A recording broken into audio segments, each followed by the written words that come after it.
Assalamu alaikum, j'espère que vous allez bien. Aujourd'hui, nous allons parler de Nour l'ex-musulman qui a prétendu avoir fait les études à l'université de Médine. Si je parle de lui dans cette vidéo, c'est parce qu'il vise les musulmans, dans ses déclarations. Il prétend que Jésus est Dieu parce qu'il pardonne les péchés, vu que d'après sa logique, Jésus pardonne les péchés et que Dieu a le pouvoir de pardonner les péchés, alors Jésus est Dieu, mais monsieur Nour c'est pas comme ça. Bon, écoutons d'abord ce qu'il a à dire.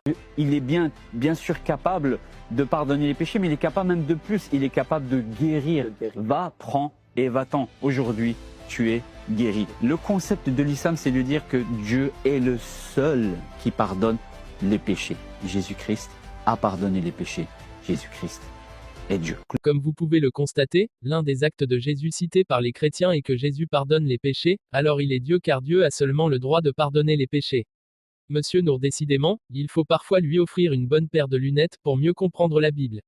L'on se pose la question de savoir, Jésus, paix soit sur lui, peut-il pardonner les péchés? À cela nous répondons oui. Jésus, paix soit sur lui, peut pardonner les péchés car il a reçu cette autorité de Dieu. Matthieu 28, verset 18, et Jésus s'étant approché, leur parla en disant, tout pouvoir m'a été donné dans le ciel et sur la terre.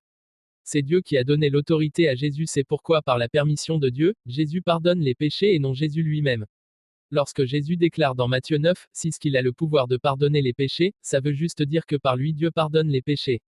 Et c'est ce que les gens ont compris. Matthieu 9, 8 Quand la foule vit cela, elle fut saisie de crainte, et elle glorifia Dieu, qui a donné aux hommes un tel pouvoir. Si Dieu donne à Jésus un tel pouvoir, ça veut dire que Jésus n'avait pas ce pouvoir au commencement. Aussi, Jésus n'est pas le seul à qui Dieu a donné ce pouvoir. Jean 20, 22, il souffla sur eux et leur dit recevez le Saint-Esprit. Ceux à qui vous remettez les péchés, ils leur seront remis. Voilà, les apôtres aussi pouvaient pardonner les péchés, et pourtant aucun chrétien sérieux, du moins je l'espère, n'a jamais dit que Pierre, Jean ou André étaient Dieu. Jean le Baptiste aussi est impliqué dans le pardon des péchés.